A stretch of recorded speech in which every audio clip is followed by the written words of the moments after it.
솔리드와 프로그래밍 패턴 실전 예제 그 두 번째 시간입니다. 근데 시작하기에 앞서서 왜 이런 것들을 우리가 알아야 되나? AI 코딩, 바이브 코딩 시대인데 오히려 이런 것들이 이제는 프로그래머의 필수 역량이 되었다고 보시면 될 것 같아요.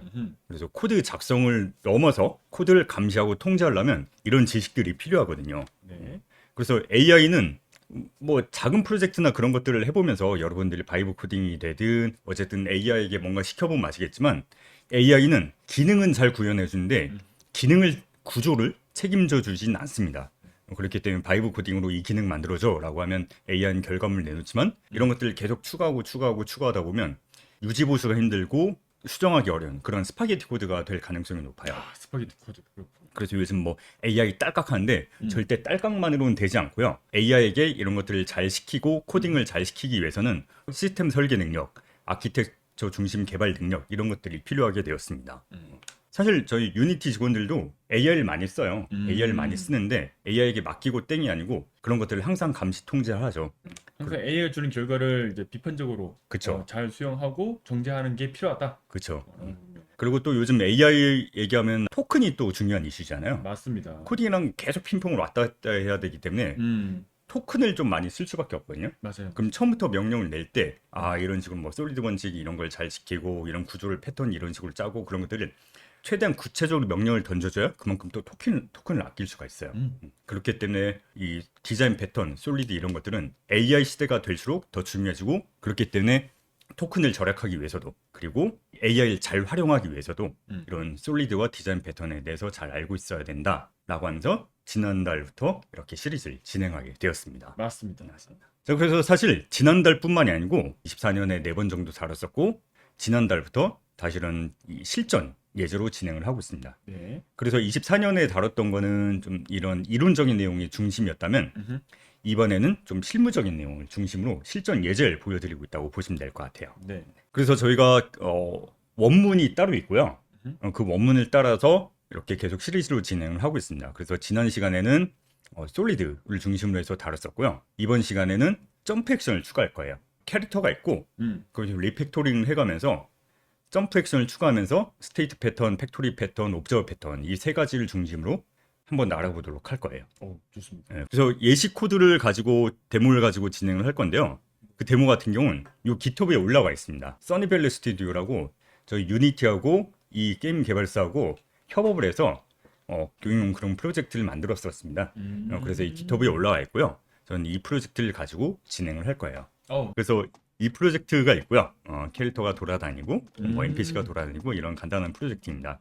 그래서 여기에다가 점프도 추가하고 그리고 어택도 추가하고 데미지도 추가하고 그런 식으로 리팩토링 과정을 거치면서 게임을 완성하는 그런 걸 코스로 만들어 놨어요. 네. 그래서 그 코스대로 저희가 계속 강의를 진행을 하는 거고요. 그리고 이렇게 문서도 있습니다. 가이드 문서가 있어요. 좋습니다. 근데 이 문서들이 일단 영어잖아요. 그러네요. 네. 그리고 이거 읽어보라 그러면은 안 읽으실 거잖아요. 그래서 저희가 이렇게 강의로 진행을 하고 있습니다. 그럼 본격적으로 다시 진행을 해보겠습니다. 지난 시간에 다뤘던 거는 이겁니다. 플레이어 스크립트가 있어요. 하나의 거대한 스크립트였는데 그 솔리드 원칙에 따라서 여러 클래스로 나눴습니다. 에이전트는 진짜 딱 에이전트의 역할에만 중심으로 하고 그리고 플레이어 인풋을 다루는 거 그리고 카메라 플로우를 다루는 거 그리고 플레이어 로테이션 전략 그러니까 NPC의 방향 회전하고 플레이 방향 회전하고 로직이 다르거든요. 그리고 그 부분도 나누고 그리고 그라운드 디텍터 아니면 애니메이션 처리하는 부분도 딱 클래스로 나누고 그리고 솔리드 원칙에 맞게 단일 책임의 원칙에 맞게 클래스들을 다 나눴습니다. 그런 과정을 지난 시간에 했었고요. 그래서 그거에 이어서 계속 진행을 해본 거라고 보시면 될 것 같습니다. 그리고 지금 상태는 에이전트 스크립트는 이렇습니다. 그라운드 디텍터 있고 애니메이션 처리하는 클래스 있고 이런 식으로 다 나눠놨는데 그래서 보시면은 에이전트 무브먼트, 그라운드 디텍터, 에이전트 애니메이션, 베이직 컨트롤 무버 이런 식으로 다 나눠놨죠. 그래서 에이전트는 말 그대로 에이전트의 역할에만 집중을 하는 거예요. 세부 구현체 같은 경우는 이런 식으로 다 클래스를 나눠놔서 잘 나눠놨어요. 그래서 에이전트가 중심이 돼서 그라운드 디텍터도 참조하고 그리고 무브먼트 인풋도 참조하고 그래서 그 인풋 같은 경우는 I라고 돼 있잖아요. 네. 그러니까 인터페이스거든요. 이 인터페이스가 구체적으로 NPC AI 인풋이 될 수도 있고 플레이어 게임 인풋이 될 수도 있습니다. 그러니까 여기서 인풋이라고 하는 거는 단순한 키보드 조작뿐만 아니고 AI가 어떤 로직에 의해서 인풋을 줄 수도 있어요. 근데 이 예시에서는 뭐 사실 AI라고 해놓긴 했는데 뭐 거창하지 않고요. 그냥 웨이포인트 몇 개 찍어놓고 그 웨이포인트 안을 계속 순회하는 그런 식으로 돼 있습니다. 그래서 플레이어 같은 경우는 당연히 이제 컨트롤러, 뭐 키보드라든가 그런 걸로 컨트롤러 인풋을 입력하는 거고, NPC AI 같은 경우는 특정 로직, 여기선 웨이포인트에 의해서 인풋을 수행하고 있죠. 그래서 이 에이전트는 이런 플레이어 게임 인풋이라든가 NPC AI 인풋, 이런 구체적인 클래스를 참조하는 게 아니고 인터페이스를 참조합니다. 그래서 이런 식으로 솔리드 원칙을 지키고 있고요. 그리고 컨트롤 무버 같은 경우, 그러니까 캐릭터가 이동하는 이 위해서는 이 이동을 처리하는 부분인데, 이동 처리할 때 여기서 보통 회전도 하잖아요. 근데 플레이어 회전 같은 경우는 키보드 입력으로 이렇게 뭐 마우스에 따라서 아니면 카메라에 따라서 회전을 하죠. 근데 NPC의 회전 같은 경우는 웨이포인트에 의해서 회전을 합니다. 그렇기 때문에 NPC와 플레이어는 서로 그 회전 전략이 달라요. 회전 방법이 달라요. 그래서 이 경우는 전략 패턴을 사용해서 플레이어 로테이션과 NPC 로테이션을 별도로 분리해 놨습니다. 추상 클래스를 사용했어요. 그렇죠. 그래서 이 컨트롤 무버 같은 경우는 무브, 그러니까 말 그대로 이동은 여기서 처리하지만 회전 같은 경우는 이런 식으로 전략 패턴을 이용해서 따로 분리를 해놨습니다. 이런 식으로 잘 구분해놨죠. 네. 그래서 이걸 진행하기 전에는 맨 처음에는 만약에 이런 걸 AI에게 뭔가 만들어줘라고 하면은 처음엔 이런 식으로 만들어줄 거예요. 그냥 통짜 스크립트로. 통짜로 스크립트 안에 거대한 슈퍼 클래스 아니면 거대한 모노리식 스크립트를 만들어서 그 안에 지지고 볶고 이것저것 다 때려 박죠. 그런데 이 AI한테 이거 분리해주고 저거 분리해주고 이런 패턴 써줘 저런 패턴 써줘 하면서 이런 식으로 명령을 내려서 잘 구조화 시킬 수가 있는 그런 과정을 지난 시간에 했다고 보시면 될 것 같아요. 맞습니다. 그래서 지금 얼핏 보면 괜찮아 보여. 완벽하게 보여. 하지만 만약에 점프를 추가하면 어떨까? 아직 점프가 없었군요. 그쵸. 단순하게 이동하고 회전만 들어있습니다. 근데 여기서 점프를 추가한다고 가정을 해볼게요. 이번 시간에는 거의 1시간 가까이 점프를 하나 추가할 거예요. 근데 점프를 추가해줘라고 AI에게 딱 명령을 던지면은 금방 추가해줘요. 근데 사실 그건 잘 구조화된 점프가 아니고 그냥 작동만 하는 점프거든요. 그 상태에서 우리가 이런 걸 잘 구조화시키는 점프를 추가하기 위해서는 어떤 것들을 알고 있어야 되나를 계속 다루는 게 이번 시간이라고 보시면 될 것 같아요. 우리가 리픽토링 한다고 가정을 해보고 점프를 추가한다는 그런 시나리오를 추가를 해볼게요. 네. 근데 점프라고 하면은 우리가 생각하기에는 점프 그냥 점프지라고 생각할 수 있지만 실제로 구현하려고 보면은 굉장히 복잡해요. 점프라는 게 단순히 위로만 솟구치는 게 아니고 공중에 떠 있는 특정 상태 전체를 의미하기도 하고요. 그래서 왜 까다로우냐면 단순히 버튼 누르는 동작으로 끝나는 게 아니고 굉장히 다양한 처리 조건들이 있습니다. 지면에 닿아 있는지, 상승 중인지, 하강 중인지, 그리고 공중에서 이동이 가능한지, 그리고 또 공중에서 또 점프, 이중 점프가 가능한 경우도 있잖아요. 그렇죠. 그런 것도 가능한지, 그리고 애니메이션 전환도 처리해야 되고, 굉장히 많은 것들이 필요합니다. 그래서 공중에서 어택도 필요할 수도 있고요. 그렇죠. 게임의 로직에 따라서 굉장히 점프가 까다로운 조건들이 많습니다. 생각만큼 간단한 것들이 아니에요. 지금 코드 상태는 이렇습니다. 지금 상태는 업데이트해서 그라운드 체크하고 땅에 있는지 아닌지 체크해가지고 만약에 땅에 있지 않으면 그냥 언덕에 있다가 쭉 떨어진 상황이잖아요. 아니면 땅에 있는지 뭐 그런 것들 체크해서 애니메이션도 그에 따라 다르고요. 그런 식으로 업데이트문에서 이런 것들을 처리하고 있어요.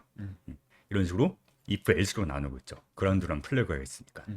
근데 만약에 점프 플래그를 추가한다고 해볼게요. 그러면 또 if문이 늘어나겠죠. 그렇죠. 그 두 개 조합해야 되니까 그라운드고 점프가 눌러졌고 그리고 만약에 어택이 추가된다 아니면 시프트 그러니까 기어가 아니고 아니면 앉아있는지 뭔가 인터랙션 중인지 그런 것들이 다 플래그로 처리한다 그러면은 if else 그렇게 코드가 복잡해지겠죠.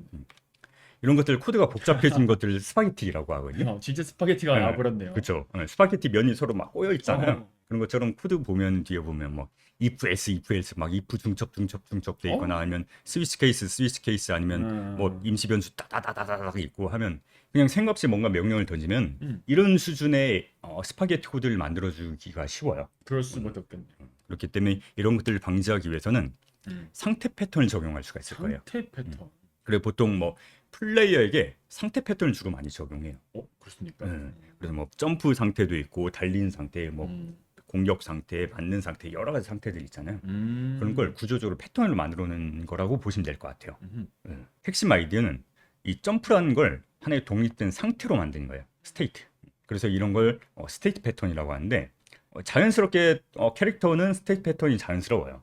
뭐 요즘 스테이트 패턴 대신 뭐 비헤이비어 트리라는 것도 많이 실무에서 적용하는데 비헤이비어 트리 같은 경우는 주로 NPC에 많이 적용된 편이고요. 캐릭터는 여전히 그 스테이트 패턴으로 많이 사용합니다. 어쨌든 이 스테이트 패턴 클래스로 스테이트 패턴을 적용해서 클래스로 분리할 수가 있고요. 네. 그럼 이렇게 되면 점프 스테이트는 말 그대로 점프만 존재하는 거예요. 그렇기 때문에 여러 가지 클래스를 나누기 때문에 if문 중첩이라든가 수많은 스위치 케이스가 없어도 캐릭터 컨트롤을 구현을 할 수가 있습니다. 그래서 상태로 분리하게 되면 플레이 컨트롤러가 그러니까 뭐 에이전트가 되겠죠. 보통 플레이 컨트롤러 역할을 하는 클래스가 비대해진 걸 막을 수가 있어요. 왜냐하면 다 상태별로 다 빼놓고 이 상태별로 별도의 클래스로 만들어 놓기 때문에. 그래서 만약에 그라운디드 상태에서 점프키를 누르면 점프 상태로 변환한다거나 아니면 점프 상태에서 땅에 닿으면은 그라운디드 상태로 변환한다거나 이런 식으로 특정 상태가 있고 이 상태가 변하는 조건들이 있어요. 그래서 그런 식으로 만들어 놓는 게 예를 들어서 어떤 상태가 있고 이 상태에서 다른 상태로 전이되는 조건이 있어요. 그걸 또 이 상태에서 만약에 여기서 점프였다가 그라운디드 상태야. 네. 근데 만약에 어택키를 눌렀어. 그러면 그라운드에서 어택을 합니다. 그리고 어택이 끝나면 다시 그라운드 상태고 다시 돌아오. 이런 식으로 좀 서로 어찌 보면 그래프 구조로 그렇게 엮여 있는 게 이런 상태 하나가 노드 들고 이런 필요한 이런 전이 조건들이 있어가지고 네. 이런 어떤 그래프 형태로 만들어지게 됩니다. 이게 좀 잘 보니까 애니메이터 컨트롤러의 그거 거의 비슷하네요. 맞습니다. 그래서 오. 유니티의 애니메이터 컨트롤러가 이 상태 패턴을 네. 유니티에서 시스템화 시켜놓은 거라고 보시면 돼요. 그렇군요. 그렇기 때문에 우리가 캐릭터 컨트롤러 만들 때 이 애니메이터 쓰잖아요. 그러니까 우리가 캐릭터를 유니티에서 기본적으로 플레이어를 만들면은 기본적으로 상태 패턴을 쓰게 돼 있어요. 강제적으로. 이렇게 돼 있구나. 시스템화가 돼 있습니다. 음. 그래서 이걸 코드로 구현하는 게 이번 시간의 핵심이라고 보시면 될 것 같아요. 그래서 이 상태 패턴 같은 경우는 FSM이 최고시다. 그쵸? 사실 FSM이라는 단어는 제가 이번에 써놓지 않았는데 FSM이라고 해가지고 피니시 스테이트 머신, 우리말로 하면 유한 상태 기계라는 게 있는데 그러니까 이 FSM하고 상태 패턴하고는 어찌 보면 같은 거긴 해요. 근데 원칙적으로 따지면 FSM은 좀 이런 이론적인 거고요. 이론적인 개념이고 이 FSM을 코드로 이 디자인 패턴을 만들어 놓는 게 상태 패턴이라고 보시면 돼요. 약간 실무에서 정할 수 있는 쪽으로 좀 더 기울어진 게 맞아요. 지금 보고 있는 상태 패턴이다. 맞아요. 라고 보면 되겠네요. 그래서 뭐 어찌 보면 FSM 뭐 이론적인 거고 뭐 네. 그런 식으로 구분하시면 될 것 같아요. 근데 뭐 상태 패턴이나 FSM이나 뭐 다 같은 걸 실무적으로는 뭐 현실적으로는 같은 걸 얘기한다라고 보시면 될 것 같습니다. 네. 그래서 이 상태 패턴 같은 경우는 객체 내부 상태가 바뀜에 따라서 객체의 행동을 변경할 수 있게 해준 디자인 패턴이라고 좀 복잡하게 돼 있는데 그냥 간단하게 설명하면 아까 말씀드렸던 것처럼 여러 가지 상태가 있고 상태가 조건에 따라서 서로 바뀐다라고 보시면 될 것 같습니다. 그래서 그 캐릭터가 만약에 달리다가 멈추다가 그리고 멈춘 상태에서 뭐 공격한다. 그럼 객체의 클래스가 그때마다 바뀌는 거예요. 클래스가 바뀐다고. 그렇죠. 신기하네요. 그래서 그런 상태들을 다 클래스로 나눠놨기 때문에 네네. if else 아니면 스위치 이런 지옥을 탈출할 수 있게 되는 거고요. 오. 그리고 상태별로 클래스로 별도로 분리가 돼 있기 때문에 단일 책임 원칙을 지키게 되는 거죠. 자동적으로. 오, 그렇겠네요. 그렇죠. 그리고 별도의 클래스로 분류해놨으니까 상태가 뭔가 추가돼야 돼. 만약에 우리 게임에서는 뭔가 잠자는 상태가 들어간다. 그렇게 되면 그냥 새로운 클래스를 추가해서 넣어주면 되는 거예요. 아, 원래 기존에 있던 걸 수정하는 게 아니고 그렇죠. 그냥 상태만 하나 더 추가하면 된다. 그렇죠. 이건 또 개방 폐쇄 법칙을 잘 따르는 그렇죠, 맞습니다. 그런 상태겠네요. 그래서 확장성이 그래서 개방 폐쇄 원칙을 잘 지키고 있기 때문에 이런 상태 패턴 같은 경우는 주로 플레이 캐릭터 만들 때 거의 10중 8구 쓴다고 보시면 될 것 같아요. 그래서 이런 상태 패턴 같은 경우는 크게 세 가지 핵심 구성 요소가 있습니다. 네. 스테이트 머신, 그래서 현재 상태의 관리 및 전환이라고 돼 있고요. 아까 FSM, 피니시 스테이트 머신이라고 그렇게 말씀드렸잖아요. 그러니까 이 스테이트 머신 개념 자체가 이 상태 패턴을 쓰면 그 스테이트 머신이란 개념 자체를 집어넣게 되는 거예요. 그리고 스테이트 하나의 이런 무브먼트 스테이트, 점프 스테이트, 폴링 스테이트 이런 스테이트가 있는 거고요. 그리고 이런 스테이트가 공통적인 인터페이스로 뭐 엔터, 업데이트, 엑싯 이 세 가지가 주로 가지고 있습니다. 그 엔터는 말 그대로 이 상태에 진입할 때 뭔가 역할이 있을 거고, 그리고 업데이트는 이 상태에 있는 동안 계속 머무르는 동안 업데이트해야 되는 게 있을 거고, 그리고 이 상태를 빠져나갈 때 뭔가 해야 되는 게 있을 거고요. 그리고 실제 스테이트, 그러니까 여기서 말하는 스테이트 같은 경우는 이 베이스 클래스를 얘기하는 거고, 이 베이스 클래스를 실체화해가지고 무브먼트, 점프, 폴링 이런 식으로 만드는 거죠. 그리고 실제로 코드를 보면은 뭔 말인지 이해가 되실 거예요. 그래서 핵심 개념 예를 들어서 플레이어는 상황에 따라서 동일한 입력을 뭐 예를 들어서 뭐 스페이스바를 누른다고 하더라도 다른 반응, 그러니까 상태에 따라서 다른 반응을 하는 경우가 있거든요. 아. 예를 들어 뭐 바닥에 있을 때만 점프가 가능한다거나, 어허. 아니면 공중에서는 공격이 불가한다거나 어허. 그런 경우가 있죠. 그렇죠. 근데 이런 것들을 상태 패턴을 적용 안 하고 하나의 클래스를 다 하려면 이 부분 중첩이 되고 막 그렇게 될 수밖에 없거든요. 다 조건으로 나눠져 그렇죠. 있죠. 그렇기 때문에 그런 것들을 깔끔하게 관리할 수 있는 게 상태 패턴이고요. 지금 당장은. 그래서 이 상태 패턴에 대한 클래스 다이어그램입니다. 우리가 사용한 에이전트가 있고요. 에이전트에다가 계속 아까 로직들이 다 있었죠. 맞아요. 근데 이 에이전트에 있던 로직들을 다 이런 상태들로 뺄 거예요. 한 번 더 분리는 하는군요. 그렇죠. 그래서 에이전트가 스테이트를 가지고 있고, 그래서 이 에이전트 클래스 같은 경우는 스테이트 타입, 여긴 지금 추상으로 되는데 이 에이전트 같은 경우는 이 추상 클래스에 대해 존재만 알고 있어요. 그래서 이 스테이트 타입의 객체를 소유하고 있고요. 그리고 현재 활성화된 상태를 관리하고 있고, 그리고 이 전환 조건도 클래스로 따로 있거든요. 그러니까 스테이트 클래스가 있고 트랜지션 룰이 따로 있습니다. 이건 인터페이스로 되어 있네요. 이건 인터페이스로 되어 있습니다. 그래서 추상 클래스와 인터페이스의 차이가 여러 가지 있는데 쉽게 말하면은 인터페이스는 그냥 진짜 껍데기만 있는 거고요. 스테이트는 뭔가 그래도 뭔가 알맹이가 조금이라도 있어요. 어쨌든 클래스니까요. 클래스니까요. 네. 예. 그래서 그 차이가 있다고 보시면 될 것 같아요. 뭐 좀 더 엄밀히 설명하면 굉장히 많긴 한데, 그리고 뭐 C샵에서는 사실 이 인터페이스를 많이 쓸 수밖에 없는 게 그거예요. C샵에서는 그 다중상속이 막혀 있거든요. 그렇죠. 맞아요. 그렇기 때문에 인터페이스를 적극 활용할 수밖에 없습니다. 그 부분 조금 사실 C샵 넘어와서 불편하긴 해요. 그 CPP에서는 다중상속이 됐었는데 C샵에 넘어와서는 저도 처음에는 CPP에서 C샵을 넘으면서 이분 조금 적응하는데 조금 시간이 필요하긴 했어요. 근데 그건 C샵에서 일부러 그렇게 막은 것 같아요. 이 구조적으로 좀 더 안전한 설계를 위해서. 맞아요. 네. 그렇게 될 수밖에 없기 때문에 뭐 이건 이따가 또 코드를 설명드릴게요. 좋습니다. 그래서 여기서 보시면은 이 스테이트 같은 경우는 여기 보면 이렇게 돼 있잖아요. 약간 좀 꽉 채워진 다이아몬드가 있어요. 꽉 채워진 클래스 다이어그램을 보면 꽉 찬 다이아몬드가 있고 빈 다이아몬드가 있어요. 그래서 이때는 강하게 소유하는 거고요. 이건 약하게 소유하는 개념이라고 보시면 됩니다. 둘 다 소유긴 한데 얘 같은 경우는 만약에 꽉 차 있다, 그럼 에이전트가 직접 얘를 가지고 있는 거예요. 그러니까 만약에 에이전트가 소멸하면 얘도 같이 사라져야 돼요. 이 클래스 다이어그램 상으로는. 근데 이렇게 비어 있으면은 에이전트가 사라져 룰은 살아있을 수도 있고 뭐 아닐 수도 있고 뭐 그건 모릅니다. 그래서 강한 소유냐 약한 소유냐 그 차이라고 보시면 돼요. 네. 그리고 이 스테이트 같은 경우는 앱스트랙트로, 그러니까 추상 클래스로 돼 있는데 모든 상태의 근간이 되는 설계도 같은 거라고 보시면 돼요. 그래서 이 에이전트 같은 경우는 이 추상 클래스의 존재만 알고 있고, 이 에이전트는 무브먼트, 폴, 뭐 점프, 랜드 이런 거에 대해서 구체적으로는 몰라요. 이 에이전트 같은 경우는 얘만 알고 있는 거예요. 그렇기 때문에 서로 이 관계가 강하게 엮여 있지는 않기 때문에, 그렇네요. 그렇기 때문에 에이전트와 이런 세부적인 스테이트, 그러니까 콘크리트 클래스라고 하거든요. 이런 콘크리트 클래스와 에이전트는 서로 관계가 약합니다.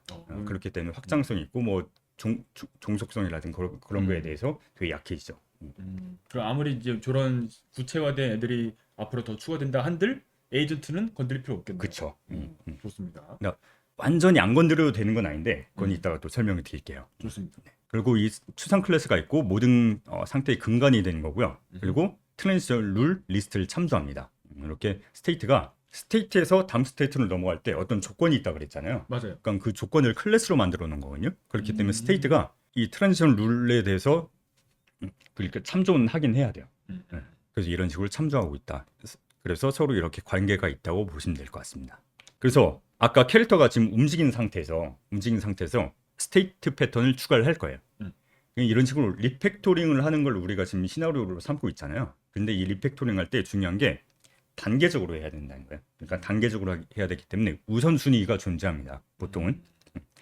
그래서 이 기존의 거대한 로직을 두 가지 핵심 상태로 우선 분리하고요. 그러니까 지금 로직이 들어있는 게 이동이랑 언덕에서 떨어진 경우, 아까 그 그라운디드 플래그에 의해서 두 가지 상태로 나뉘어져 있었잖아요. 이걸 두 가지 상태 패턴을 나눌 거예요. 그래서 리팩토링을 할 때 스텝 바이 스텝으로 가야 되거든요.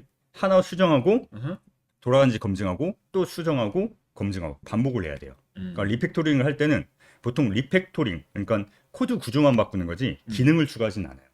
리팩토링이 다 끝나고 그러고 나서야 기능을 추가합니다. 그게 리팩토링의 단계라고 보시면 될 것 같아요. 그래서 우리가 이 무브먼트 스테이트랑 점프 스테이트를 추가할 건데 아까 설명드렸던 대로 에이전트는 구체적인 클래스를 알지 못합니다. 그렇기 때문에 의존 역전의 원칙을 지키게 되죠.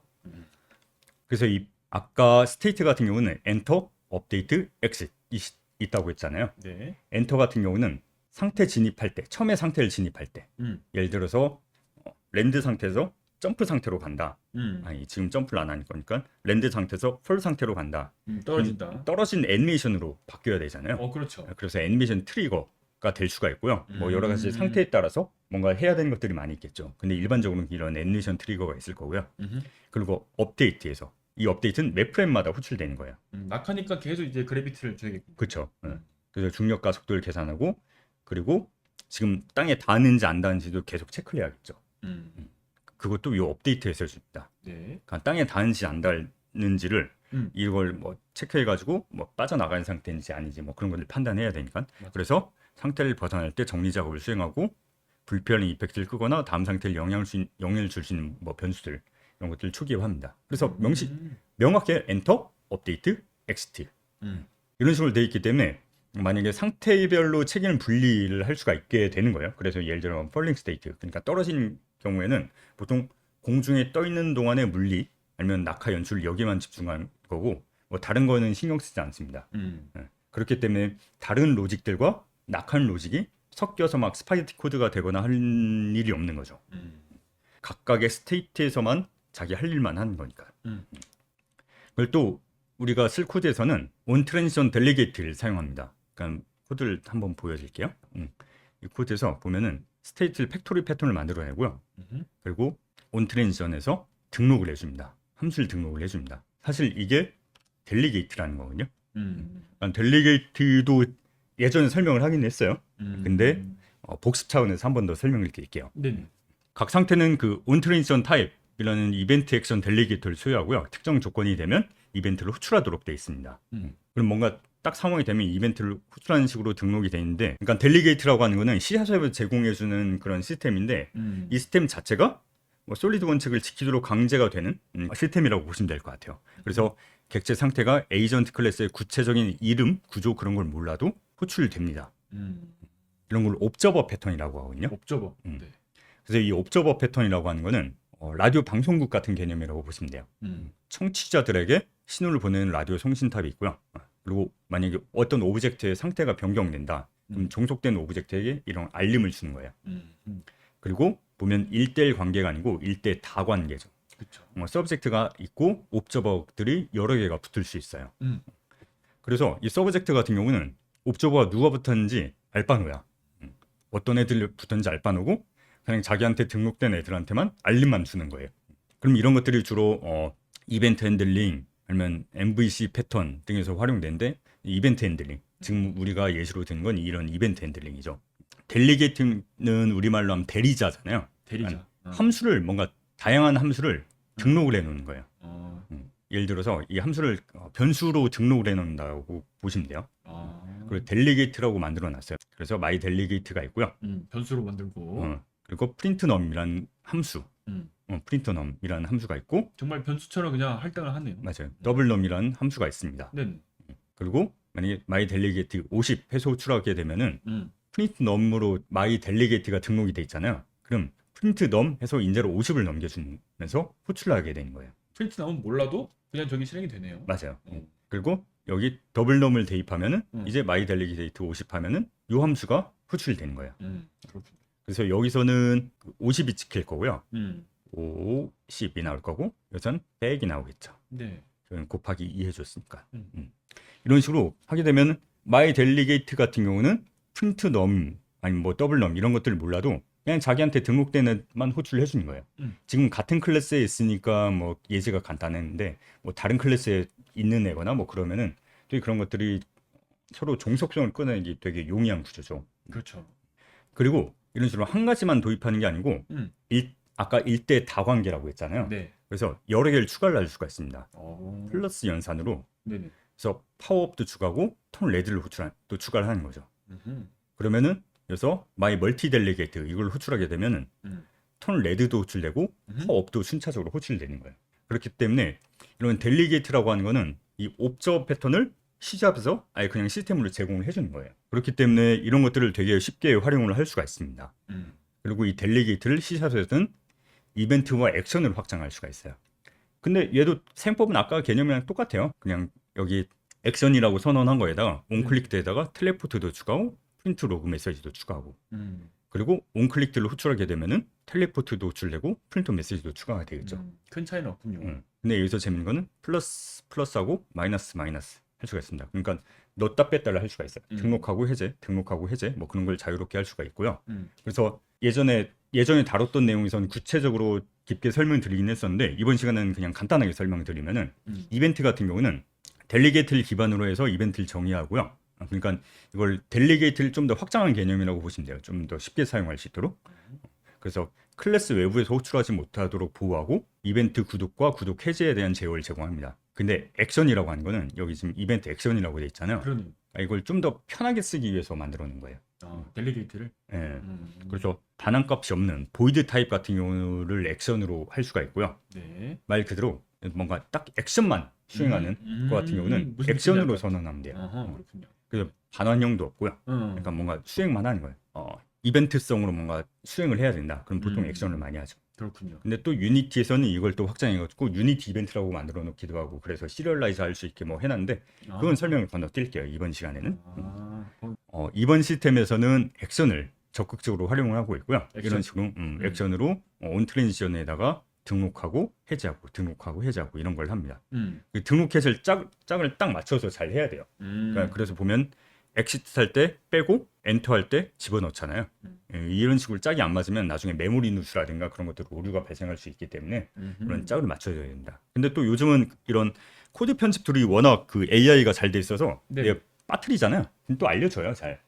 경고성을 주는군요. 경고를 잘 주고 네. 만약 뭐 프로젝트 어디터라든가 그런 툴에서 돌렸을 때도 이런 경고를 줍니다. 오, 좋다. 그래서 옛날에는 이런 실수를 많이 했는데 요즘 이런 실수하기가 오히려 좀 어려울 거예요. 네, 그래서 이런 부분은 좀 잘 지켜야 된다라고 보시면 될 것 같습니다. 네, 좋습니다. 그걸 또 보시면 팩토리 패턴을 사용하고 있습니다. 팩토리 패턴. 에이전트 스크립트 내에서 그런 스테이트 팩토리라고 해서 스테이트가 하나하나 각자의 클래스잖아요. 그렇죠. 그래서 그 클래스 생성을 메서드로 캡처했다고 보시면 돼요. 그래서 예를 들어서 뭐 팩토리 패턴을 적용 안 했다 그러면은 네. 이런 스파게티 코드의 대표적인 예시라고 말씀드렸잖아요. 그래서 뭐 에이전트에서 업데이트 로직 함수가 있어. 그럼 매 업데이트마다 이런 뭐 스위치 케이스 해가지고 현재 무브먼트 상태인지 점프 상태인지 이거 오타 났네요. 폴 상태인지 어택 상태인지 뭐 그런 식으로 스위치 케이스로 나누던가 아니면 if else 막 그렇게 나눌 수가 있겠죠. 그렇기 때문에 스파게티 코드가 되기 때문에 우리 앨런이 많이 아파합니다. 속이 불편해요. 속이 불편해. 느끼해. 네. 근데 팩토리 패턴을 사용하면 시원해. 나왔습니다. 소화가 잘 됐어요. 스파게티를 먹고 소화를 잘 했어요. 그래서 이런 식으로 팩토리 패턴으로 해서 이 함수로 줄하면 클래스를 넘겨주는 거예요. 딱 이 한 줄로 해결되는 거죠. 속이 싹 그렇게 해결됩니다. 그래서 보통 팩토리 패턴은 많이 사용해요. 실무에서 팩토리 패턴을 되게 많이 사용하고 그래서 스테이트 패턴과 팩토리 패턴은 자연적으로 같이 쓸 수밖에 없어요. 그렇군요. 여러 가지 스테이트들 계속 얻어와야 되니까. 그렇군요. 그래서 이 스테이트 패턴은 다시 정리하면은 무브먼트 스테이트, 폴링 스테이트, 뭐 점프 스테이트 같은 별도의 객체로 캡슐하는 거고 각 상태는 엔터, 엑싯, 업데이트 메소드를 가지고 있고요. 상태 전환을 처리하는 트랜지션 룰을 가지고 있습니다. 이것도 별도의 클래스로 존재하고요, 인터페이스로 존재하고요. 그리고 상태 전환 같은 경우는 그 요청할 때는 온 트랜지션에서 아까 이벤트 델리게이트 액션으로 했잖아요. 그래서 이벤트 델리게이트를 통해서 이루어지기 때문에 상태가 에이전트 클래스에 직접 의존하지 않게 됩니다. 그래서 의존 역전의 원칙, 그러니까 DIP를 준수하게 되는 거죠. 상태 패턴을 사용하게 되면 솔리드 패턴을 굉장히 잘 지킬 수가 있는 패턴 중 하나라고 보시면 될 것 같아요. 그 트랜지션 룰에 대해서 다시 한번 설명드리면요. 이 트랜지션 룰의 핵심 역할은 상태의 전환 조건과 대상을 캡슐을 하고 상태 클래스로부터 분리하는 거예요. 그러니까 스테이트에서 이런 전환 뭐 조건이라든가 그런 것들을 다 하는 게 아니고 이 상태에서 뭔가 처리해야 될 것만 처리하고 전환 조건은 또 룰로 따로 뺀 거예요. 그렇기 때문에 보면은 next state 해가지고 현재 상태에서 다음 상태로 넘어갈 때 넘어갈 수 있는 것들이 어떤 것들이 있냐, 그리고 should transition, 여기선 전환 조건이 있겠죠. 만약에 점프 중이라면 땅에 닿았거나 아니면 그라운드 상태라면 점프키를 누르면 점프로 바뀌어야 된다거나 그런 전환 조건이 should transition에서 처리하는 거고, 그리고 만약 그라운드에서 점프로 넘어가야 된다, next state에서 이런 점프 같은 걸 가지고 있는 거죠. 그래서 크게 전환 조건과 대상 두 가지를 캡슐하고 가지고 있다고 보시면 될 것 같아요. 여기 예시는 grounded fall, 그러니까 그라운드 상태에서 떨어진다. 근데 여기 보면 그라운드 디텍터가 있잖아요. 그러니까 그라운드 디텍팅 해가지고 내가 지금 땅이 없어. 그럼 그라운드 상태에서 떨어져야 되잖아요. 그래서 전환 그 조건을 위해서 이런 것들을 가지고 있는 거고요. 이런 식으로 하나하나 보시면은 뭘 가지고 있는지를 보시면은 아, 얘가 전환 조건이 어떤 것들이 있구나라는 걸 알게 되실 거예요. 그리고 예를 들어 뭐 점프 트랜지션 같은 경우는 점프 인풋이 되면은 아, 그라운드 상태에서 점프로 바뀌어야겠구나라는 걸 알 수가 있겠죠. 그래서 이런 트랜지션 룰 인터페이스가 있고 이런 구체적인 클래스들이 이렇게 룰로 존재합니다. 그리고 스테이트 패턴 같은 경우는 뭐 트랜지션에서는 상태 전환 실행 로직을 업데이트 루프에서 실행하고요. 그리고 각 상태에서 스테이트 업데이트에서 트랜지션 룰 리스트를 몇 프레임 순회합니다. 그래서 리스트나 각 규칙에 대해서 슈드 트랜지션 로출해서 지금 전환되어야 되는지 아닌지를 확인하는 거고, 어떤 규칙이라도 틀을 반환하게 되면 즉시 검사를 중단하고 전환 프로세스를 시작합니다. 그렇군요. 그래서 코드를 좀 예시를 보여드리면 네. 자, 스테이트 업데이트로 한번 보겠습니다. 스테이트로 여기 지금 추상 클래스예요. 앱스트랙트라고 돼 있잖아요. 이 추상 클래스라고 돼 있는 건 이 클래스를 보통 그대로 쓰는 게 아니고 이걸 상속받아서 구체화한 클래스를 사용하도록 돼 있는 게 이런 추상 클래스입니다. 근데 아까 인터페이스하고 차이는 뭐냐면 추상 클래스는 함수가 뭔가 구현돼 있는 게 있다고 했잖아요. 네. 그러니까 이거 같은 경우는 이 추상 클래스를 상속받은 애들 모두 공통적으로 쓰는 거예요. 이 업데이트 같은 경우는. 그렇기 때문에 이 업데이트가 구현이 돼 있어요. 그래서 업데이트가 있고 슈 트랜지션. 그래서 매 업데이트마다, 그러니까 이건 에이전트에 소출해 줄 거거든요. 그래서 매 업데이트마다 지금 전환돼야 된 조건인지 체크하고 업데이트를 합니다. 근데 보면은 슈트 트랜지션, 그 트랜지션 룰들을 계속 체크하는 거예요. 체크하고 뭔가 해당이 되면 온 트랜지션 액션을 등록해 놨잖아요. 옵저버 그렇죠. 패턴으로 액션을 등록해 놓은 걸 호출하고요. 그리고 스테이트 업데이트. 이 스테이트 업데이트 같은 경우는 앱스트랙트로 돼 있잖아요.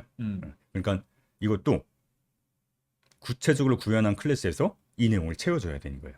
지금은 껍데기만 있네요. 껍데기만 있습니다. 이런 식으로 구성이 돼 있다고 보시면 될 것 같아요. 슈 트랜지션도 보면은 아까 룰이 있었잖아요. 룰들이 여러 가지 있는데 그 룰에서 지금 트랜지션 돼야 되는지 아닌지 그런 걸 판단해서 확인해 주는 거죠. 일단 지금 껍데기 상태만 보여드린 거고요. 그래서 여기서 조건이 충족되면 해당 규칙에 정의된 타깃 스테이트를 매기 변수로 해서 온트랜시 이벤트를 호출합니다. 네. 여기서 넥스트 스테이트, 예를 들면 뭐 그라운디드 상태다 그럼 점프로 갈 수가 있을 거고요. 그렇죠. 아니면 폴링 상태다 그럼 그라운디드로 갈 수도 있을 거고요. 그렇죠. 그리고 애드 트랜지션, 그러니까 우리가 스테이트를 만들고 나면은 그 스테이트에 맞게 트랜지션 조건들이 있을 거잖아요. 그렇죠.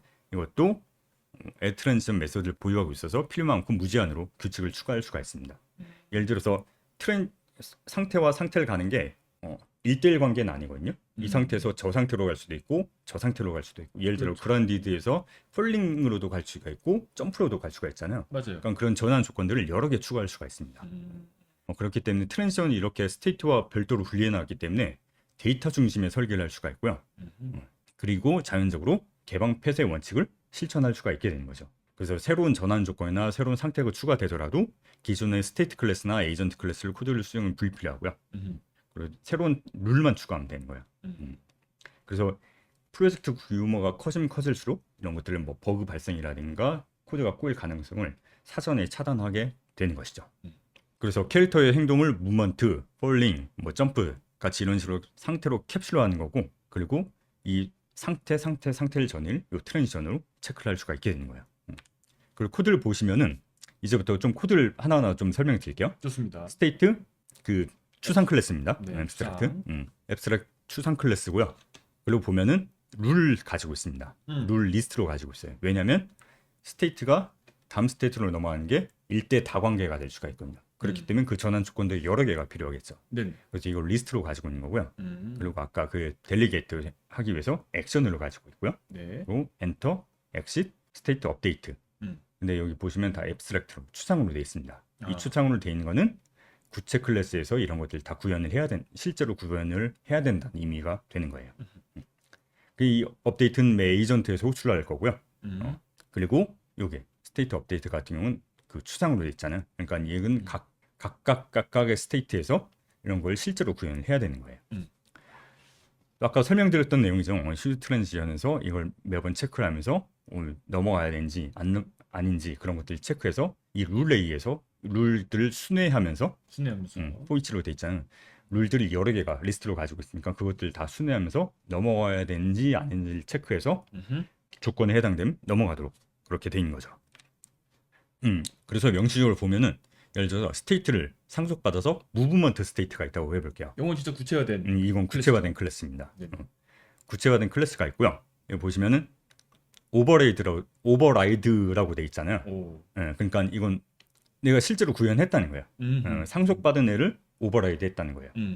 오버라이드에서 구현한 거고, 스테이트 업데이트에서는 이게 공통적인 게 있을 수가 있기 때문에 스테이트 업데이트 베이스에, 그러니까 요 스테이트에 스테이트 업데이트를 호출해 주고요.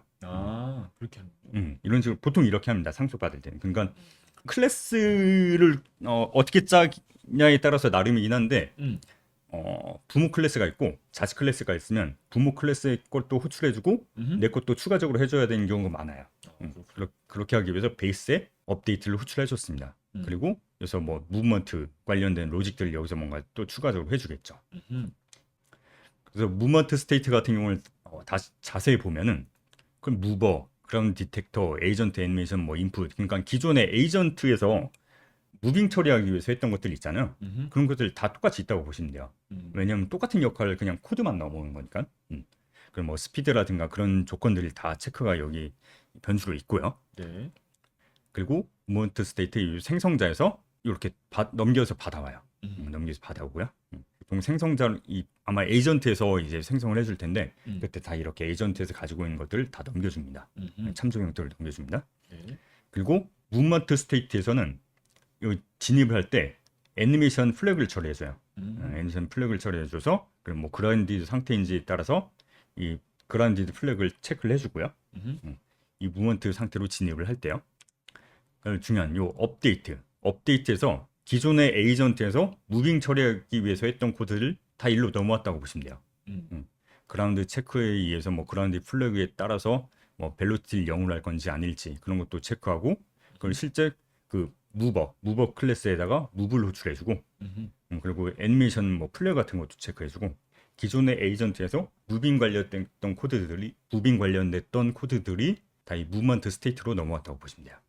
그래서 리팩토링 과정이잖아요. 지금 하는 단계가. 그렇죠. 그렇기 때문에 뭔가 기능을 새로 바꾸거나 추가하는 게 아니고 그 로직을 그대로 가져오는 거예요. 약간 이사듯이. 코드를 이사하는 거예요. 그리고 또 폴 스테이트. 그러니까 기존 코드에도 이 그라운디드냐 아니냐에 따라서 분기문으로 이제 폴링 처리도 돼 있었잖아요. 그것도 말 그대로 똑같이 넘어온 거예요. 그 코드 그대로. 이 폴 상태로 넘어오게 되면 그라운디드 플래그도 처리하고 그리고 트리거 이 폴링 상태로 트리거 체크를 해주고요. 그리고 빠져나갈 때는 이 트리거를 리셋해주고 그라운디드가 그러니까 폴링이 끝났으면은 땅에 착지한 거잖아요. 그렇기 때문에 그라운디드를 틀로 넘겨줍니다. 이렇게 보니까 되게 깔끔하네요. 깔끔하죠. 그냥 기존 했던 코드가 그대로 넘어오고 그리고 뭐 그냥 상식적으로 해야 되는 것 같다 싶은 것들 그런 것들을 엔터 엑시드에서 처리를 해주면 돼요. 그리고 업데이트. 폴링 상태에서 업데이트 같은 경우는 사실 하는 게 뭐 크게 없죠. 지금 폴링 상태 여부에 따라서 이런 애니메이션 트리거 정도만 체크해 주고요. 그리고 또 보시면 여기서 점프해서 무브도 처리해 줄 수가 있어요. 그러니까 예를 들어서 뭐 우리 게임이 점프하고 나서는 이동을 하면 안 된다. 그러면은 요 폴 스테이트에서 그냥 무브 코드를 빼주면 되겠죠. 그러네요. 네. 그러니까 그 상태에서 다 처리한 로직이 다 따로 있기 때문에 만약에 이런 식으로 스테이트 패턴을 안 나눠 놓게 되면은 만약에 기존 상태라면 우리 게임이 점프하고 나서 아니면 떨어진 상태에서 공중에 뜬 상태에서는 무빙 처리하면 안 돼라고 하면 또 그때는 또 이 부분을 체크해가지고 플래그 처리하고 되게 복잡하게 되겠죠. 근데 여기서는 폴링 상태나 아니면 떨어진 상태에서는 무빙 처리하고 싶으면 이 무브 코드를 여기 추가해주면 되고요. 무브를 막고 싶다 그럼 무브 코드를 없애면 되는 거예요. 자유롭게 간단하죠. 커스터마이징이 가능하고. 그렇죠. 그럴 때는 이 풀 스테이트에서도 변수 선언할 때 보면 에이전트 무브먼트가 있잖아요. 네. 에이전트 무브먼트가 있다는 것 자체가 풀 상태나 뭐 점프 상태나 그런 데서도 무빙을 할 수가 있구나 라는 걸 이 변수 선언만 보고도 어느 정도 유출을 할 수가 있게 되는 거죠. 그러네요. 그래서 이런 식으로 뭐 스테이트별로 다 나눠 놔가지고 그 스테이트에서 해야 되는 업데이트라든가 n 더 x 뭐 그런 것들 다 구현을 해놓으면 되고요. 그럼 그 스테이트와 스테이트 간의 전환을 하기 위해서는 트랜지션 룰이 필요하죠. 트랜지션 룰 같은 경우는 인터페이스로 구현해놨습니다. 말 그대로 여긴 껍데기만 있는 거예요. 껍데기만. 넌 뭘 가지고 있어야 되고 넌 뭘 구현해야 돼 라고 보니까 명시만 해놓은 거죠. 껍데기만 가지고 있는 거예요. 그럼 이 룰을 구체적으로 상속받아서 실체화 시켜주는 것들이 있겠죠. 예를 들어서 grounded fall 이라고 하게 되면은 그라운드 상태에서 땅에 있다가 떨어지는 거예요. 그 이름을 이렇게 지었고요. 그럼 next state 같은 경우는 fall state. 그러니까 이 트랜지션 조건 같은 경우는 그라운드 스테이트가 가지고 있게 되겠죠. 그 예를 같은 경우는 should transition 해서 해보면은 그냥 간단해요. 그라운드 체크를 통해서 지금 그라운드 상태인지 아닌지를 체크하는 거죠. 그래서 그라운드 상태가 아니면은 폴 상태로 넘어가야 되기 때문에 만약에 그라운드 상태다 그러면은 거짓을 반환해줍니다. 폴스를 반환해줍니다. 그럼 이 전환 안 해도 되는 거고요. 만약에 내가 지금 그라운드 스테이트잖아요. 땅에 있는데 만약 그라운디드가 아니야. 이 플러그를 체크해 보니까 지면과 내가 닿지 않았어. 그러면 폴 스테이트로 전환을 해줘야 되기 때문에 여기서는 최종적으로 true가 반환이 되겠죠. 그래서 그 next state는 폴 스테이트로 넘어가는 거예요. 이런 식으로 이 트랜지션 룰이 구현되어 있다고 보시면 될 것 같아요. 그래서 이런 것들을 이제 에이전트에서 만들어 줄 건데요. 에이전트에서는 스테이트를 가지고 있고요.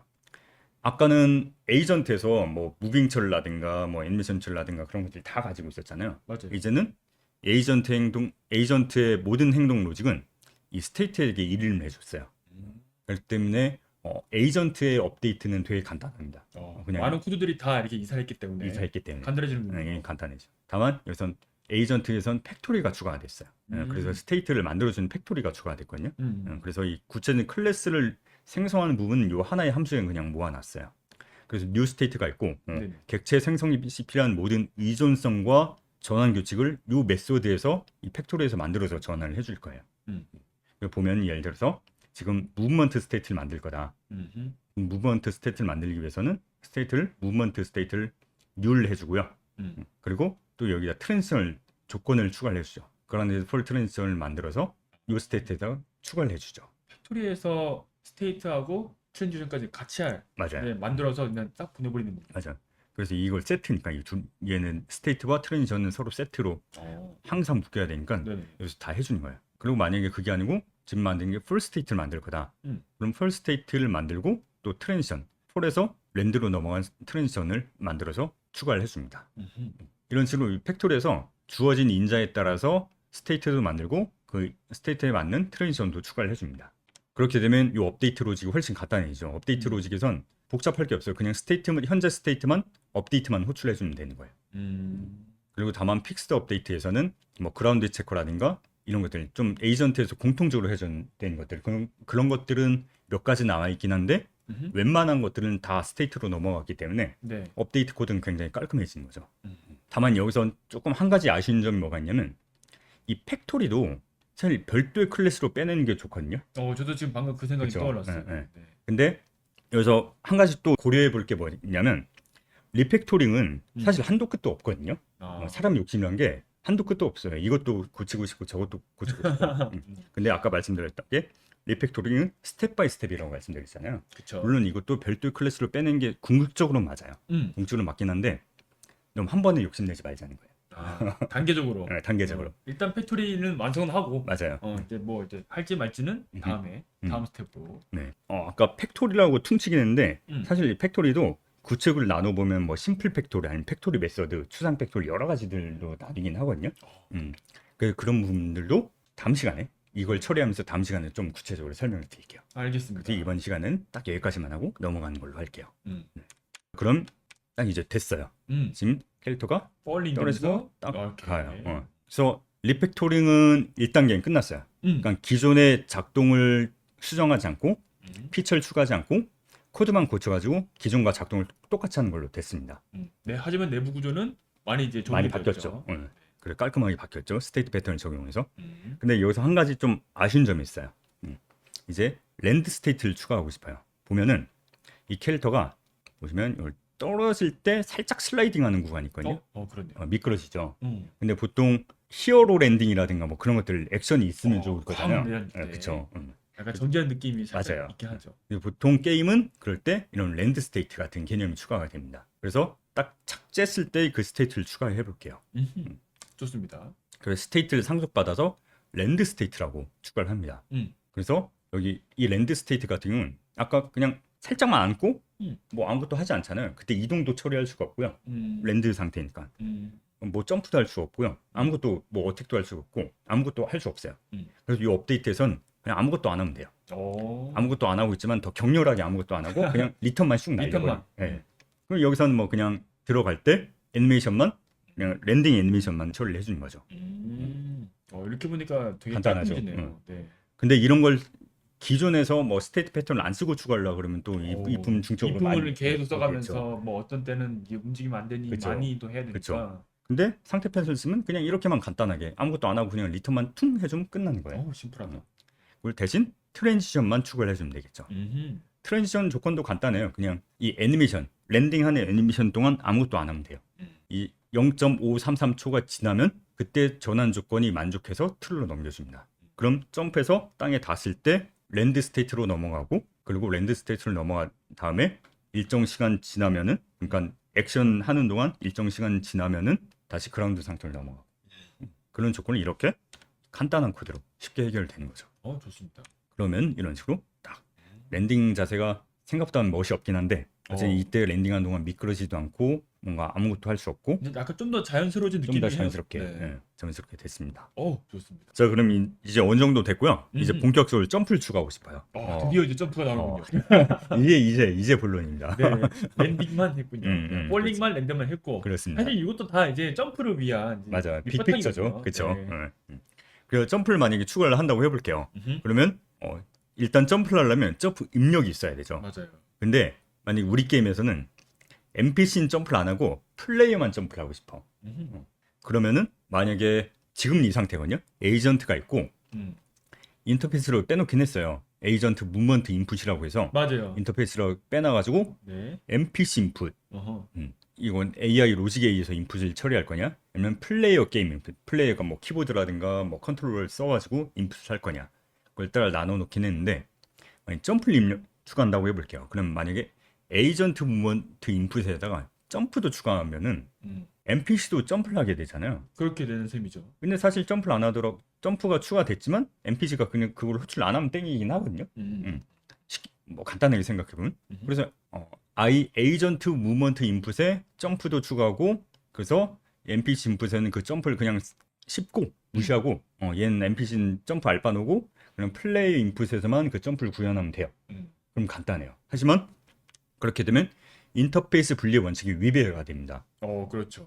클라이언트가 자신이 사용하지 않는 메서드에 의존하지 않아야 한다는 게 인터페이스 분리 원칙의 기본 바탕이라고 보시면 돼요. 사용 안 하면 말겠지. 그러면 그런 것 자체가 이 인터페이스 분리 원칙에 어긋난다. 그런 얘기군요. 그래서 클라이언트들이 꼭 필요한 메서드들만 이용할 수 있게 해야 됩니다. 그리고 예를 들어서 우리 점프 기능을 추가할 때 아까 에이전트 무브먼트 인풋 인터페이스를 수정하지 않고요. 대신 점프 인터페이스를 새로 생성하는 거예요. 그렇군요. 그렇게 하면 해결돼요. 그렇게 되면은 NPC AI 같은 경우는 무브먼트만 쓰고 점프를 안 쓰면 되겠죠.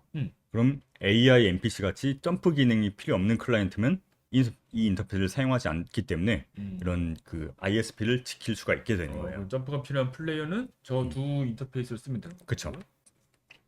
그래서 이렇게 점프 인풋을 추가를 하면 됩니다. 그래서 에이전트 같은 경우는 에이전트 무브먼트 인풋을 참조합니다.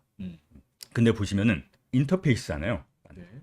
에이전트 무브먼트 인풋도 마찬가지고 에이전트 점프 인풋 같은 경우도 마찬가지고 인터페이스를 놓게 되면은 에이전트가 인풋을 참조하긴 하지만 느슨한 결합 상태예요. 인터페이스를 참조하기 때문에. 네. 그렇게 되면 이런 인터페이스를 쓰는 것 이유 자체가 느슨한 참조를 하기 위해서 만든 경우가 많거든요. 근데 보시면은 플레이 게임 인풋 같은 경우는 카메라 플로우가 이 플레이 게임 인풋을 사용하잖아요. 음. 그러니까 여기 보시면은 구체 클래스를 직접 참조해요. 카메라 플로우 같은 경우는. 그러네요. 그래서 카메라 플로우 같은 경우는 플레이어 게임 인풋은 강한 결합 상태예요. 둘이는. 왜냐하면 이 카메라 플로우가 이 구체 클래스를 알고 있기 때문에. 그래서 만약에 여기서 뭔가 막 확장하고 수정할 내용들이 많다. 뭐 카메라 플로우가 아니고 막 여러 가지 막 붙거나 뭐 그래야 된다. 그러면은 여기도 인터페이스를 빼야겠지만은 아까 말씀드렸듯이 리팩토링은 그냥 너무 욕심 부리지 않고 단계 단계로 가는 게 좋거든요. 그래서 이거는 그냥 냅둘게요. 카메라 플로우는 더 이상 뭐 수정할 일이 없어 보이기 때문에 더 공사판을 버리지 않고 공사판을 버리지 않고 여기서 점프 인풋만 하는 거예요. 네. 그래서 I 에이전트 무브먼트 인풋을 인터페이스 상속받아서 실체화하는 것들이 NPC AI 인풋이 있고 플레이 게임 인풋이 있죠. 그리고 플레이 게임 인풋은 이 에이전트 점프 인풋도 상속받아서 이것도 구체화시키면서 이 두 가지 인터페이스를 갖다 쓰는 게 플레이 게임 인풋이 되는 그런 구조입니다. 그럼 이 플레이어 게임 인풋이라는 클래스를 이제 코드상으로 보면은 에이전트도 생성하고 있는데 그쵸. 그 옆에 이제 쉼표를 하면서 뭐 I 에이전트 무브먼트 인풋 또 쉼표하면서 그쵸. I 에이전트 점프 인풋까지 그쵸. 이렇게 쭉 있겠네요. 그렇죠. 그래서 C샵에서 뭔가 다중상속계 개념을 사용하고 싶다. 그러면 인터페이스를 쓰셔야 돼요. 그렇네요. 네. 그래서 C샵에서는 인터페이스를 많이 쓸 수밖에 없게 그냥 시스템상 그렇게 강제가 돼 있는 구조다라고 보시면 될 것 같아요. 정말 실무적인 코드가 들은 것 같아요. 네. 네. 그래서 에이전트 점프 인풋 인터페이스이기 때문에 그냥 뭐 별거 없고요. 점프 인풋 플래그만 그렇게 있고 네. 플레이 게임 인풋 같은 경우는 기본적으로 모노 비헤이비어를 상속받고요. 그래서 얘는 클래스이기 때문에 클래스를 하나밖에 상속받을 수 없어요. 모노 비헤이비어 이것밖에 상속받을 수 없고 나머지는 인터페이스로 상속받고 있습니다. 그래서 에이전트 무브먼트가 있고요. 그리고 방금 추가한 에이전트 점프 인풋이 있습니다. 그래서 이 두 가지 인터페이스를 상속받아서 점프 인풋을 사용하고 이렇게 처리를 해주고 있죠. 원 이네이블랑 원 디세이블해서 액션에 등록해줘가지고 이것도 옵저버 패턴이죠.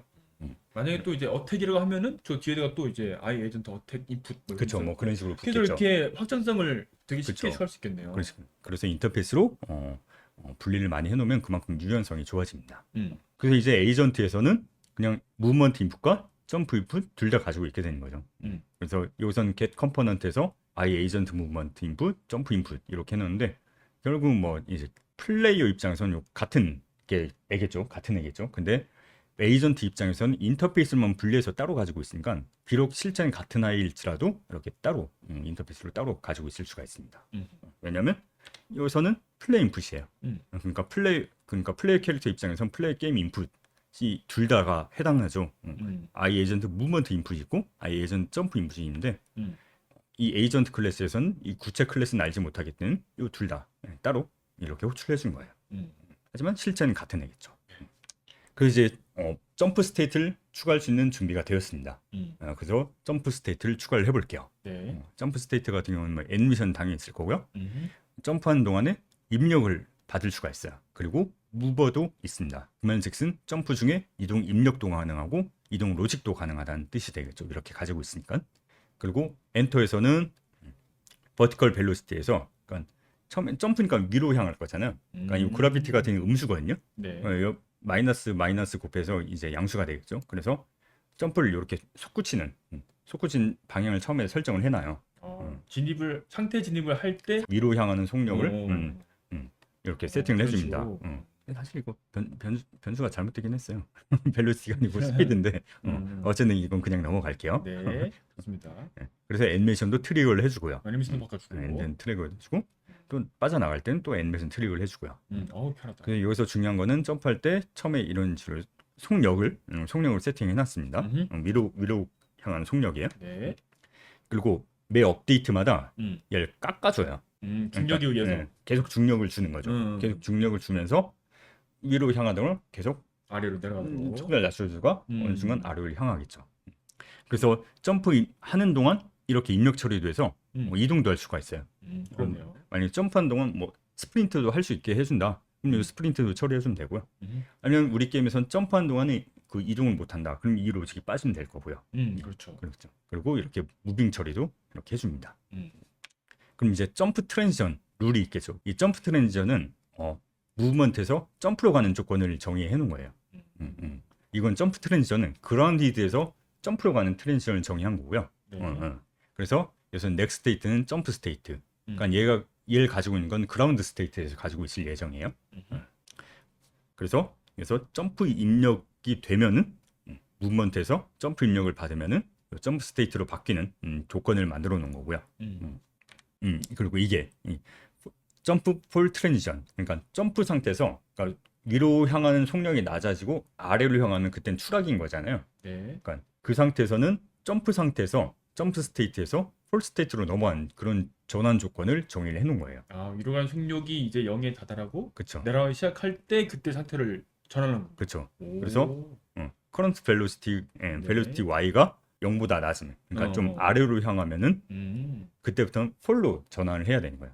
그렇구나. 그래서 점프 상태에서 계속 이 슈드 트랜지션을 호출하다가 이게 속도가 y 속도가 음수가 됐네. 그러면 그때는 폴로 전환을 해주는 거예요. 이렇게 보니까 훨씬 더 체계적이네요. 네, 체계적이죠. 그래서 이제 에이전트에서 이 팩토리에다가 이 코드를 추가하면 되겠죠. 무브먼트 스테이트에서 아까 그 그라운드드 폴 트랜지션이 있었잖아요. 그거 말고 또 예를 들어 뭐 점프 인풋이 가능하다.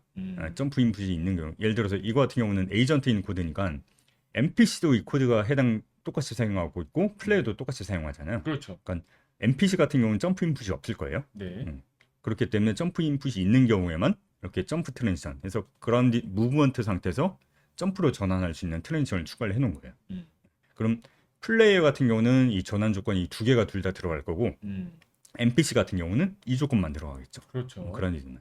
그리고 또 점프 스테이트를 생성할 때 이 점프 스테이트도 만들고 그리고 점프해서 폴 상태로 넘어가는 트랜지션도 추가를 하고 이런 식으로 스테이트 만들고 그 스테이트에 맞게 전환 조건, 그 상태로 들어간 전환 조건, 그 상태에서 빠져나온 전환 조건, 그런 것들을 만들어서 추가를 해놓으면 됩니다.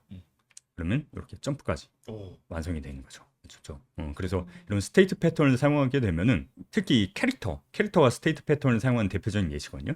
캐릭터도 있고 그럼 뭐 UI 같은 것도 있고 이런 식으로 뭔가 상태가 명식으로 나누어져야 되는 그런 상황이다. 네. 그러면 이런 식으로 스테이트 패턴을 사용하게 되면 기존 코드를 크게 고치지 않고 새로 추가하고 이런 식으로 모듈별로 잘 나눠서 그렇게 구성을 할 수가 있게 됩니다.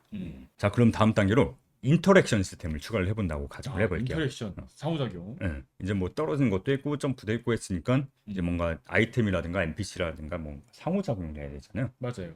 그러면 일단 상호작용하는 상태가 또 필요하겠죠. 네. 그래서 이동하다가 뭐 캐릭터가 있어. 뭔가 딱 버튼을 누르거나 뭔가를 하게 되면은 물건을 잡는다거나 그럼 뭔가 상호작용을 하는 액션을 하면서 상호작용하는 인터랙트 스테이트로 넘어가야 될 거예요.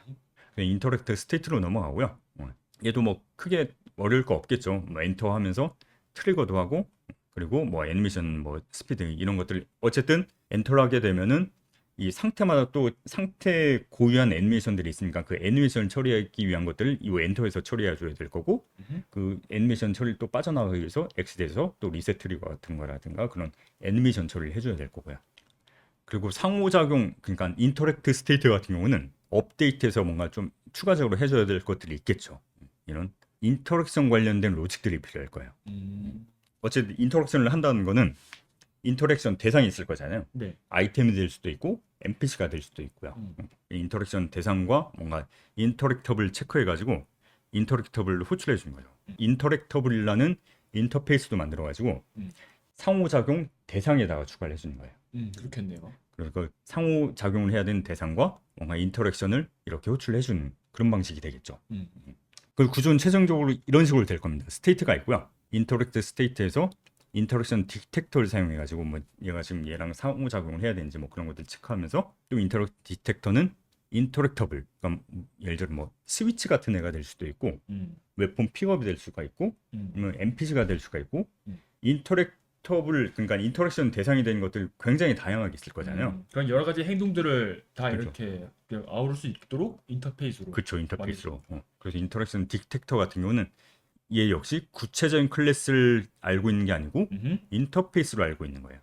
그럼 뭐 스위치인지 뭐 웹폰 픽업인지 이런 구체적인 것들을 인터페이스를 상속받아서 구체화시키는 거죠. 그리고 이런 것들은 다음 시간에 자세히 다루도록 하겠습니다. 그렇군요. 그래서 여기서부터는 이제 스테이트 패턴을 빠져나가기 때문에 이번 시간은 스테이트 패턴에만 포커스를 맞춰서 네. 진행을 했었고 다음 시간에는 이런 인터페이스를 적극적으로 활용해서 인터랙션 시스템을 얼마나 쉽게 구성을 잘 할 수 있는지에 대해서 다뤄보도록 하겠습니다. 좋군요. 그래서 이번 시간은 여기까지 끝. 끝. 아, 좋습니다.